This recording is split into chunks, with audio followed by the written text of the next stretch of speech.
Did you know that none of the people in that school were spoken to during that so-called investigation? And the teachers were not spoken to either. You come to Stamford Hill, where I live, we're not far away from our house. We have a particular community, the Jewish community, who live in a very isolated way. Nobody says anything about them. I have no problem with that. Hold on, I have no problem with that. If that's what they want to do, that's their choice. But we don't create a big fuss over the Jewish communities, especially that particular community living in that way. People just don't want to admit it. They don't want dirty laundry to be aired in public. They genuinely think that, and that's why there's still this denial even now. There's an official report by Sir Michael Wilshaw. It's found some very disturbing things. Some people still think that they don't exist. Is this the same Sir Michael Wilshaw who just did a U-turn on what Gov did or didn't tell him?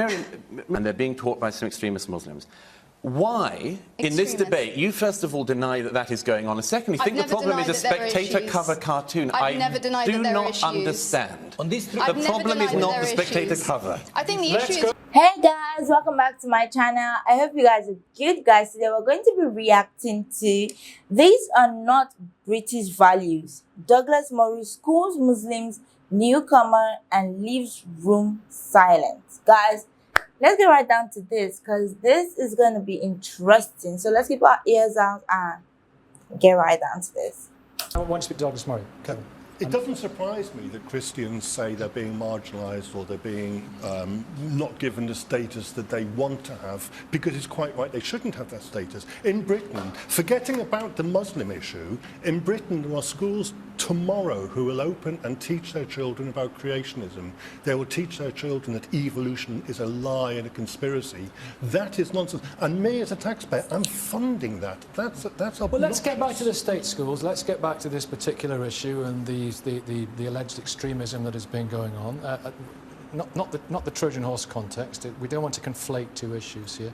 But Douglas Murray, you know, 95% of children in a particular area are of the Muslim faith. You were complaining in your article in The Spectator that in one primary school music was banned. That's kind of another issue. But raffles and tombolas were banned. I mean, what do you want to do? Do you want to encourage Muslim children to gamble? What's your problem with that? It should reflect the nature of the school. First, they came for the tombolas.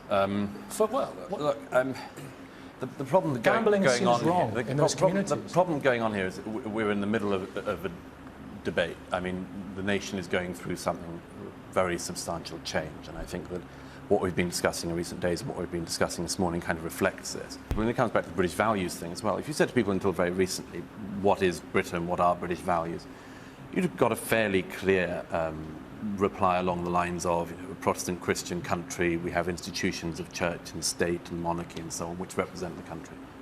As one of the results of mass immigration of recent decades, there has been a substantial change in the country. All sorts of good things have come from that, and some negatives have. But one of the things that has come from it is this confusion about what it is we are. We want to be open and tolerant, we want people to be able to practice their faiths, we want people to be able to express themselves and live the lives they want to live. What we're finding it very hard to do at the moment, and I mean the French secular example has already come up, is to work out where our lines are drawn as a nation, because they're not clear at the moment. It's impossible to draw those lines, isn't it? It may prove impossible. It may be that we do something like the French state did and try to draw very clear lines. That's what you've heard in recent days. There's a bit of it already this morning, that, you know, there's a problem with some schools that are actually, you know, state secular schools that happen to have had... How bad are these problems? The problems exposed in Sir Michael Wilshaw's report are pretty serious, and there's more to come. Really, what's so serious in the report? I think, for instance, I mean, Wilshaw himself says that these children are at risk of cultural isolation. There have been findings of children, for instance, being taught in assembly to chant anti-Christian. You know that none of the kids were spoken to. But did you know that none of the people in that school were spoken to during that so-called investigation? And the teachers were not spoken to either. You come to Stamford Hill, where I live, we're not far away from our house. We have a particular community, the Jewish community, who live in a very isolated way. Nobody says anything about them. I have no problem with that. Hold on, I have no problem with that. If that's what they want to do, that's their choice. But we don't create a big fuss over the Jewish communities, especially that particular community living in that way. Why cause a fuss over a report that was made out of a hoax letter, as well as... You acknowledge there are issues. I did say at the beginning. Rabbi Laura. First of all, you're talking about faith schools. We're talking about state schools. Yes, that's the first thing. Yeah. Second thing... There are many of those schools are funded by the state. You're not going to interrupt me. Stop. The second thing is what should be taught in schools. Actually, I think you should be teaching about religions. So that doesn't mean you have to believe. But if we don't know what other people believe, we won't know. The literacy to challenge the idea of what you mentioned, Rich, you used your language of the true faith. But it's not just... So I would say there are faiths out there, and Britain is about acknowledging truths of faith. And the third thing is about what you tolerate. The third thing is about what we tolerate. I don't think that everything goes, and I think that if there is incitement to hatred, to racial hatred or gender hatred, restrict that. OK, but Douglas Murray... Don't worry. Don't worry, we've got a lot of time.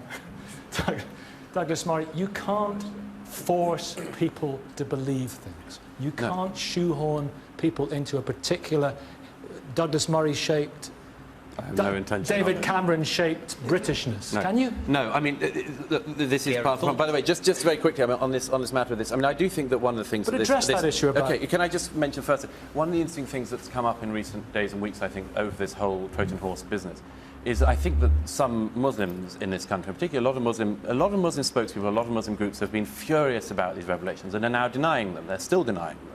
And this is something like happened in the Catholic Church over the paedophilia scandal. People just don't want to admit it. They don't want dirty laundry to be aired in public. They genuinely think that, and that's why there's still this denial even now. There's an official report by Sir Michael Wilshaw. It's found some very disturbing things. Some people still think that they don't exist. Is this the same Sir Michael Wilshaw who just did a U-turn on what Gov did or didn't tell him? But Miriam, the thing, either you think this has all been, do you think this has all been made up? I think do you think it's all been made up? What I actually know is that there are serious governance issues, there have been internal administrative issues, whether there are issues of extremism, which is what you're peddling, and what in fact the publication you work for is peddling by publishing one of the worst covers in this country that I have ever seen, suggesting that young children are vehicles for extremism and terrorism. You should be ashamed to be associated. Daniel, in a minute. Can I just give, this is a very good example of the problem. Miriam, you are a very prominent spokesperson. You're a voice. You're a very prominent convert to Islam. You have a voice. I'm not. I don't call myself a convert. Okay, so don't call me one. Whatever it is you want to call yourself. You have a voice. Here are some problems and they're being taught by some extremist Muslims. Why, in this debate, you first of all deny that that is going on, and secondly, think the problem is a spectator-cover cartoon. I've never denied that there are issues. I do not understand. On these three, the problem is not the spectator cover. I think the issue is you're Miriam first. I want to speak to Daniel Hannan. Miriam, respond to that. You're trying to suggest what you're trying to do is support the Gove's agenda here, which is there are absolutely issues within these schools, and I think everyone, including the Hands Off Birmingham School campaign and others, have acknowledged that there are certain people who should even stand down as a consequence of some of the revelations in this report and reports that will come. The issue, however, is trying to rebrand this as an issue of extremism in order to expand this idea of extremism being non-violent ideas. Or indeed Nick Griffin had been asked to come along and speak in a school. Neither of the equivalents of those two individuals were invited to speak in these schools. Well, I'm sorry, Shady Al-Sulaiman is a man who's called... What? His views are worse than... What are his views? Well, anyone who supports Al-Qaeda in public, anyone who supports the ideology of Al-Qaeda... Who says he supports Al-Qaeda? Anyone who supports the I'm not defending him, but who says... People being stoned to death. So guys, this was a really nice debate. I got a lot from this, but we've heard a lot, and I just want to add, or rather answer one of the questions asked, how to teach children without endorsing religious beliefs on them.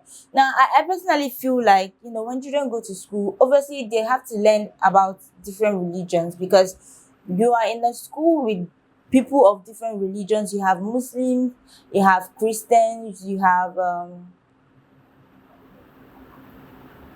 Buddhists. It depends on the school, though. It depends on the school. There are even traditional worshippers if you come down to Africa. But, it depends on the school. I have a friend who told me that his classmate from, I think, primary school, her dad was a traditional worshipper.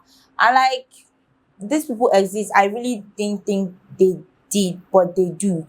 And we have people from different religions with different beliefs that are going to come together to try to learn within the four corners of a classroom. Now, having these kids, you can teach them about different religions, because they are I know when I was going to primary school and secondary school, I know that we did CRS, that was the Christian Studies, and then IRS, and like it was separated. You have Christians go for CRS and Muslims go for IRS. Now coming down to university, that's college, I noticed that our university is a Christian school, and we have like, let me say,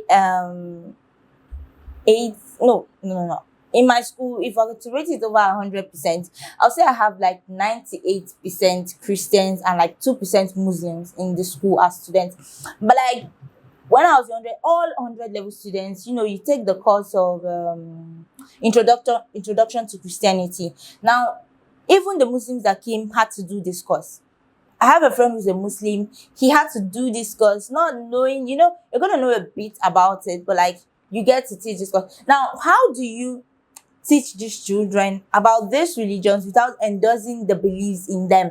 Now, I feel like when teaching them, you have to, personally, I'm just going to say this because I saw the question and I picked interest in it because I'm like, I know I went through this, but like, we didn't have to do IRS, we didn't have to study Islam with other kids who were divided.